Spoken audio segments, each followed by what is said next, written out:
Hi everyone, welcome to UTV Guna and our show. The Roaring Gunners from the City of Joy with Sauradeep from the Arsenal Bengal official supporters group. Hey bro, how are you? Great, man. I'm good. A bit disappointed with the way we concluded our transfer window yesterday, but yeah, so far 5 wins out of 5. So yeah, never been happy yet. Yeah, so yesterday we were trying to get in a midfielder strongly linked with Douglas Costa. They were saying we were putting bids in, started at like 20 million, 23 million, 25 million, but Aston Villa rejected all the bids. So we didn't get him in, didn't get anyone else in. But as a whole, the transfer window has been very positive. As we know, we've done our business early, got some really key players in. So I wanted to ask you, what would you rate our transfer window overall out of 10? We have signed three proper players. I'm gonna say, Fabio Vieira and Gabriel Jesus and Zinchenko. So apart from that, yeah, Marquinhos Sime will be, integrated into the first team later. Maybe in the Europa League team, we're gonna see him a lot more. And same goes for Matt Turner as well. I think he's not a first choice. He's going to be playing in the cup games and in the Europa League group stage games at least. So yeah, I will say I'm gonna give a probably a 6 out of 10 transfer window in terms of the signings that we made. Maybe 6.5, maybe 6.5. Because we need a midfielder because due to the injuries of Elneny and Partey, I don't know how long Partey is gonna be out, and it looks that Elneny is gonna be out for a significant period of time. I would have wanted a midfielder, in the team, and so did our club as well. But we made our moves a bit late that it was then we should have done. So yeah, a bit short in that area, I do believe, because there are not proper number 6 players in our club apart from Thomas Partey and Elneny. And if Elneny is out already long term, then maybe we can slot in Granit Xhaka later if Thomas Partey is also unavailable. But that will also hinder the impact Xhaka has made this season, a lot playing a lot more advanced, playing a lot more in advanced positions. So yeah, I really don't know. Yeah, maybe they're gonna then play Fabio Vieira in that position or something like that. But yeah, I actually I'm not gonna lie, I liked Lokonga, against Aston Villa. I think he played well. He actually started decently last season as well in the games against the likes of Chelsea. Also I think he played against Norwich last season as well at home when we were having a torrid period of that period. I think he did good. So yeah, we'll have to bank a lot on Lokonga, the likes of Lokonga, Vieira, maybe Ben White also. He can play as in the central defensive midfield area, so he can do that job. So yeah, I'm not going to be too critical about the approach because I think it's quite vivid or quite clear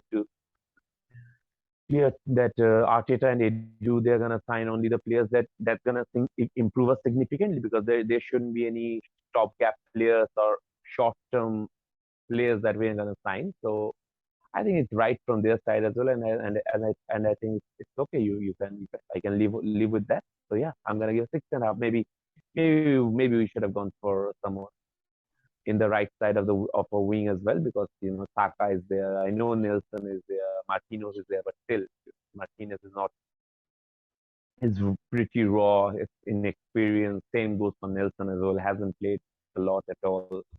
So I would have wanted a right winger as well. But it is as it is. We're gonna have to accept and move on.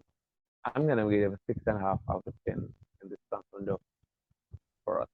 With the midfield as well, we've got the option of Zinchenko playing there, so that could be something Arteta might be looking to do. Hopefully, as you say, Partey's not out for too long. We don't know how long Elney's injury is, but yeah, we are looking a little bit short in that area. But as you said, Sambi Lokonga came in and played really well against Aston Villa. So let's talk about our last couple of games. So since our last show, we've had two games. The first one was Fulham. Hard fought win. They went 1-0 up by our mistake, unfortunately, but we really bounced back well, equalized, got the winner. Gabriel, the player that made the mistake, made up for it by getting a winning goal and being the theme for us that we saw the Leicester game as well, that whenever we are conceding, we're able to bounce back quickly. And we've gone and done that against Aston Villa, which we'll get into later. But yeah, first let's talk about the Fulham game. Your thoughts? Yeah, it was a hard-fought victory. I think the both of our last two games have been hard-fought. I won't say, it may not seem that the Aston Villa game was hard-fought because it was we trailed in the Fulham game, but yeah, we I think both the two games that we won were not that convincing victories. But if we come back to Fulham game, I think yeah, Gabriel horrendous mistake to be honest because we were in the first half also in that game as well. We had creating chances, we were not taking them as it was against as it happened again against Aston Villa as well. But yeah, in that match, Gabriel huge mistake we concede. But then again, you have to praise the mentality, you have to praise the mindset of this set of players because they just never give up. You could see the way we came back in against Fulham. Odegaard, outstanding. He was outstanding in this game. In that game, I think he was superb and got a deserved equalizer. And then Gabriel again redeemed himself to get a goal. So yeah, it was a decent game. And the most important thing is that when you don't play that convincingly, you get 3 points. I think we have done exceedingly well in that because nobody would have would have been too confident to say that we are gonna get 15 points in our first possible 15 points. So that is an outstanding start that we have made. It was not nobody would have predicted that. So because we knew that this set of games will be relatively easier games if you say on paper. But yeah, you still have to win them. So yeah, we won against Fulham, by the way, who have drawn against Liverpool. So they are not markers. They're doing well. They're Mitrovic scoring goals for fun. So they have been a decent team, and we beating them was quite a good result, I believe, given that we didn't play our best game in that. Yeah, but against Aston Villa, I thought we were outstanding in the first half. We could have easily scored two, three goals and been out of Absolutely. sight. Gabriel Jesus did get a very good goal in that first half, really quick to react to the chance and put it away. But then, only being 1-0 up, we saw Aston Villa come back and equalise, put pressure obviously on us. There wasn't that long left in the game, but we straight away went down the other end within a few minutes. Martinelli scores that great goal to win the game. And as I was saying to you, it's been a theme with us that, when we are conceding, we're not letting our heads drop. We're not going into defensive mode. We're just going out and attacking and getting the goals to go on and win the games. Yeah, that is the radical change that we have seen, in this team. That this team doesn't give up. They're just always that they're fighting. They believe in themselves. That even if there is adversity, even if they trail at some point of time, even if they concede a goal, they have the ability and they have the belief in themselves that they can come back and score a goal. You can see in every matches that we have conceded. We conceded against two goals against Leicester. Bang, we scored quickly in those games as well. We conceded a goal against Fulham, we scored two goals. Again, this time against Villa, we scored within one minute and 8 seconds, I think, like 68 seconds or whatever, 2 minutes maybe. We score again instantly. So yeah, this is a change, huge change in mentality that we're seeing in these players. They're confident, they believe in themselves that they can score even if they trail. And that is an outstanding thing to have in your team. That whenever this player whenever the chips are down, you're struggling, or even if you are trailing in a game, you have the belief in yourself that you can come back and get 3 points. And yeah, in the first match against Villa, I think we should have been 3 or 4 nil up.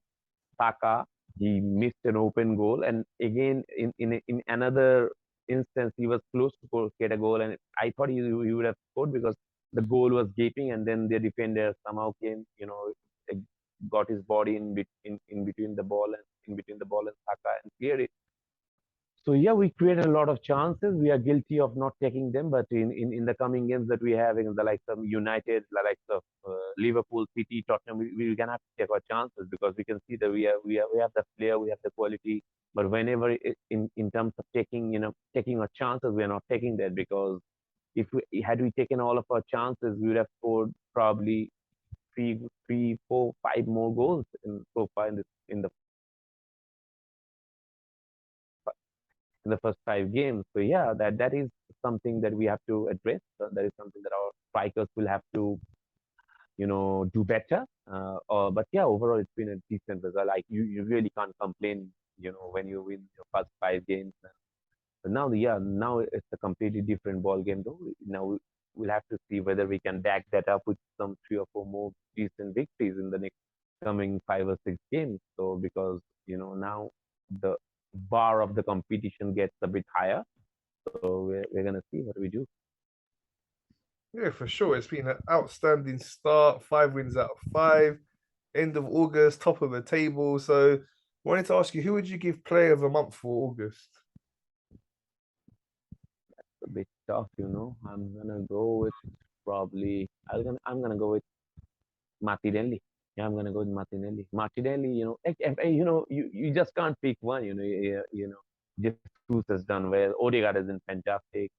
Martinelli, maybe one of the three. I don't care whoever gets it, but one of the three deserve. Odegaard superb, Martinelli outstanding as well, and Jesus, you really can see the way he's been, lifting this team up. So yeah, any of these three, I'm happy with that.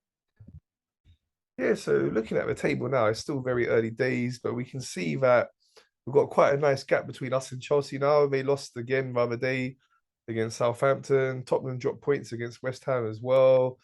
Got a gap on Man United as well. Liverpool as well. They were lucky to win their game right at My the end goodness, against that Newcastle. was that was an absolute robbery. That was an absolute robbery. I think these are things. And another thing I just want to say, the refereeing has been poor against us. As always, it's nothing new, but you can see the way it was last in the last match, even when the way Tyrone Mings was all over Bukayo Saka, and the VAR didn't give a bat. They didn't bat an eye. Nothing was done because that was a clear penalty. If any of the player can do that, if any of the player gets away with doing that, I don't know how. I'm baffled by the level of refereeing in the Premier League, and especially when it happens against us. And you saw at the hindsight, a completely contrasting thing in the Liverpool game. That should have been 1-1. That should have been done and dusted. I don't know what was the referee doing to add 2 more minutes, because I don't remember there was any wastage or any substitutions in the injury time. There was nothing. He just kept on playing. He just allowed it. Really it's really disappointing, and it's really this is absolute joke. You know. The refereeing has been absolute joke, I do believe, in the Premier League, and even with the introduction of VAR, I think they're not utilizing it properly. And you can see the likes of Mike Dean, Martin Atkinson, who are abysmal, who are sometimes quite biased. I will have to say biased. Maybe biased is the wrong word, but sometimes their decisions were so baffling on the field. Now they're at the helm of the VAR. So yeah, it's bound to happen, isn't it? When you have such incompetent referees who are just nothing but average on the field, and you give them the what should I say, the authority to run VAR, or you give them the opportunity to do it in VAR, they're gonna do the same thing. That's why there is a saying that there's not a saying, there is a fact that no English referees ever make into the into the World Cup or something like that, and very less number of referees from England do represent in the World Cup, if I am not wrong. So yeah, that speaks for itself. The refereeing in England has been in at sixes and sevens, I will have to say, so poor. I really don't expect this kind of refereeing in the best league of the world that we call it. We're so proud of this league, and then the refereeing, the standard of refereeing, the way it's been going down and down day by day is quite alarming. But nobody bats an eye. That is a real shock. There are clubs who moan whenever it goes against their way, but nobody has the will to talk around and improve the refereeing in this league. I really don't know why it happened, but it's been happening for so long. Yeah, let's hope the standards do improve, especially with the VAR, because with the VAR, you're getting a chance to analyze it in slow motion, and then yet still mistakes are being made. Don't know what is going on with that, but hopefully, with more training, the standards can improve and we see less mistakes. Okay, so let's talk about this weekend now. Big match for us. It's the first big test, you would say, for us this season. We're looking at Man United, a few games back and they were really struggling. They lost against Brighton in the first game, lost against Brentford 4-0. And we're looking at it like it could be not easy, but an easier game than you would normally expect at Old Trafford because we know it's always hard going up there. You know, they seem to raise their game against us as well. We know we've got a great history and rivalry with them. So they've now found a bit of form, you know, having won their last few games, beating Liverpool, you know, then they beat Southampton. They were quite fortunate in that one, you'd say. And then against Leicester, it's a close game, but they won that one as well. So they're now finding some form. We're in great form. Really looking forward to it. What's your thoughts on it? I'm confident. I'm really confident that we are gonna get a result. I really think that yeah, United are getting victories, but apart from the Liverpool game, in which anything can happen because it's a derby game. Everybody is everybody gives their 150% in those games. So yeah, Liverpool were poor as well. You can see the way Liverpool has been playing. They have not been supreme by any means this season as well. At least till now. But United, yeah, they are getting they have got some decent results. They've won against Southampton. They've won against Leicester. I think last both of them have been scrappy wins, but still that's a win and that boosts the confidence. But yeah, we have been playing well as well, so it's going to be a decent game. I hope, but I do believe that we have enough quality to overcome the United hurdle at Old Trafford this season as well. Because if you compare the players that they have or we have, maybe you can say yeah, it's quite even on paper, but I think we do have enough player. We do have the mentality of coming back because all those games that United have won, if they have never trailed. So now if we go and score a goal at Old Trafford, then it's going to be interesting to see how their player can react to the adverse situations. It's going to be a test for our players as well because it's the first so-called big challenge, but and now it's a big challenge as well because United have made some decent signings as well with the likes of Anthony, and they also signed Dubravka yesterday as well, but maybe he's more of a squad player. The likes of Anthony and the likes of Malaysia, Tyrell Malaysia, he has been decent as well. So yeah, it will be a good match, but I expect us to win. I expect us to win. Hopefully, we can go there, put in a great performance, and get the win. In terms of our lineup, so we're not sure the situation right now exactly who's going to be available or not, but it's looking like Thomas Partey is not going to be available. So, would you stick with Sambi Lokonga there, or if Zinchenko was fit, would you look to bring Zinchenko in there? What would you do in midfield? I think if Zinchenko is fit, he's to play because there is no point in playing Lokonga at Old Trafford when you know probably the kid's gonna make some mistakes and there will be a lot of pressure on him. So it's better to play an experienced Zinchenko who has played in this game, who has been part of Manchester City and has been playing against United for a long time. So yeah, I'm gonna go with Zinchenko, but it's subject to his fitness as well. So if he's fit, I'm gonna play Zinchenko. But if he's not, then we have to go with Lokonga because otherwise there is no option that we have at this moment. So we're gonna stick with Lokonga if Zinchenko is not fit. Yeah, and if Zinchenko is not fit, we can also slot in Ben White because he can play as a central defensive midfielder. We can see he's apt at number 6 as well. So probably in that case we'll have to play Tomiyasu and bring in White at the number 6 position along with Shaka, who has been doing well in his more advanced role. So yeah, there are a lot of permutations and combinations we can do. But probably in my way, if I was Mikel Arteta, I would have gone with Zinchenko if he was fit. Okay, yeah. So another one is with Tommy Yasu as well. So, he's been working his way back to full fitness. He is, you would say, our first choice right back. Not sure of the situation we're at now, what Arteta's thinking, but what would you do for this situation now? We know it's a difficult game there. Would you keep Ben White in right back or go with Tommy Yasu? Yeah, that's a tricky one as well. I'm gonna go with Ben White at this moment because he has been doing well. He has done nothing wrong in the right as a right back.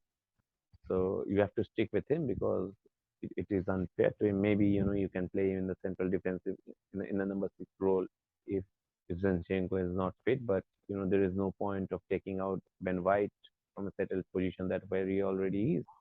Tomiyasu, yeah, is an outstanding player. He has been injured, sorry, has been injured, but I'm gonna keep him out for now. He has to earn his place back because I think that is the message as well in this team Arteta. Nobody is completely assured of their spot. If someone is injured, if someone is not performing that well, you are bound to be laid off. So yeah, I think this is a nice thing. But yeah, White, who has been doing so well at the right back so far this season, there's no point of taking him out.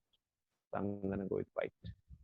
Okay, so what do you think is going to be the key to us winning this game? Man, I think the way we can play is that the way if in the wings, I think in the wings against the likes of Dalo and Malaysia, if the likes of Saka and Martinelli can be in their game and also in the midfield, because if you compare with Scott McTominay and Eriksen in their midfield and Xhaka and if along with it whoever it is, either Zinchenko or Lokonga or White, I think it's pretty even. So Odegaard is going to play a huge role in this match as well because we need him, to be in those transition positions and feed off the balls to the wingers and do his thing. But I think the game that can we can win it on the wings because yeah, Malaysia has been decent, but he's still inexperienced. So Saka also, Saka hasn't been at his prime in the first 5 matches. So yeah, it's due for him now to show his class as well because he has been a bit cold in this hot streak of ours. So we just expect him into explode in this match, and probably this is the match where he announces himself this season. So yeah, everything. I think wing play of ours is going to be very important because if Saka and Martinelli can be in the game and if they can isolate their fullbacks and get one on one and they can then beat and create chances there, I think that's going to be a route one for as far as I'm concerned. So yeah, no, and along with that, we'll have to be quite wary of their attack as well because they've been the likes of Sancho and the likes of Rashford. They're no mug, they're no vicious, as I must say. They've been doing well. Sancho has been scoring goals as well. He has scored, I think, 2 goals already. He scored yesterday as well against Leicester. So yeah, we'll have to be alert in that position as well. But defensively, we have been sound apart from some individual mistakes that we may have made. But yeah, I think a wing play is going to be very important. Both Martinelli and Saka, I think, are going to play a huge part if you are to get a result at Old Trafford. Okay, so what's your quick score prediction? I'm gonna go with United 1, Arsenal 3. I'm going with 3-1 Arsenal. That would be great.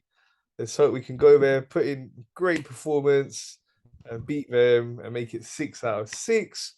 Before we go, I just want to talk to you about a couple of other games that are up this weekend. A couple of big derbies on. So, early kickoff on Saturday. It's Everton versus Liverpool. Your thoughts on that one? And Liverpool gonna win. Liverpool gonna win. I think Everton, yeah, they haven't been good enough this season, and I don't think they have enough artillery in themselves to beat Liverpool because Liverpool, they have been struggling, but it will be against Everton. In the last derby that they had against United, they lost, so they're going to be more pumped to win this match. And I think Liverpool gonna win. Liverpool 3-1 probably 3-1 to Liverpool. That's my prediction for that. Okay, and Chelsea are playing against West Ham. Chelsea, man, they have spent so much, and now they've signed Aubameyang as well. Wow, how that's gonna be when he comes back? You know what? I actually At the forgot Emirates, to ask you about that one. I forgot to ask you, right? So, that would you have been know, that that will be was so a weird. yeah, it was sad. No, that will be so weird. That will be so weird. It's man, what can I say? I loved him so much, but now he's going to play for Chelsea, and this kind of feels so weird. But yeah, they've been disappointing this season. They lost against they've been poor. Leeds, they completely washed them away, and against Southampton, who have been struggling themselves. So yeah, they've been a bit hot and cold this season, I think, and I think West Ham is going to be a tough challenge as well because West Ham they are I won't say they have played that well. Yeah, they got a result against Fulham, against Tottenham. I think they did play well in that match, but still, I think it's going to be a tough one. I'm gonna go for probably a draw. Probably I see a draw. I see a draw there. Okay, and then Manchester City are away to Aston Villa. Come on, City's gonna win for sure. Aston Villa, they've been poor, and I hope they get relegated. They didn't let Douglas Luiz join us, so yeah, City's gonna score a lot of goals. I hope. And Haaland, man, man, what a player he is, Haaland. He's been, my goodness, 9 goals already this season. So you can see he's an absolute machine, goal scoring machine. I think he's gonna score goals again in Villa, and it's gonna be a win. I'm gonna go with maybe 2-3 nil. Okay, and to finish with your thoughts on Tottenham versus Fulham. I think it's going to be tough for Tottenham because Fulham have been decent, man. They're doing well this season because I remember the last 2 times that they got promoted, their team was lackluster. The quality was quite hell and heaven difference than what they have right now. So I think Tottenham is going to be a tough game for Tottenham, and I can see the chickens are getting a bit, their progress is being halted. I can see a Fulham victory here. Spurs 1, Fulham 2 probably. Mitrovic, my man, scoring some goals. I see. That'll be great. So yeah, really looking forward to this weekend's action. And then after that, we Yeah. go Europa League's coming up as well. Just before we go, I wanted to ask you your thoughts on our draw. It's tricky, PSV decent team, Zurich, yeah. I really don't know a lot about them, and the other team that we have, I think we Boro Glimt. I think they are a decent team as well. They beat Roma last season. I remember I watched the match where they won 6-1, I think, against Roma. So yeah, it's going to be tricky, but I think we do have enough quality, to overcome those teams. I think we're gonna be victorious in the group. Let's hope so. Hopefully, if we can get that Group 1 nice and early or qualify nice and early, then we can rest some even more players and bring some of the younger players more in. I do think from the start we will be resting players, but the quicker we can get the group, secured, qualified, then the more players we can rest. We know there's still a Carabao Cup coming up. It's a lot of fixtures in a very short space of time. So yeah, it's going to be exciting. We've started so well. Let's keep it going. Let's make it 6 out of 6 against Man United. Thanks for your time, Sure. bro. Thank you, man. I appreciate it. Yeah. Thank you. So that's all from us. Thanks for watching, everyone. Please remember to subscribe, like, and share.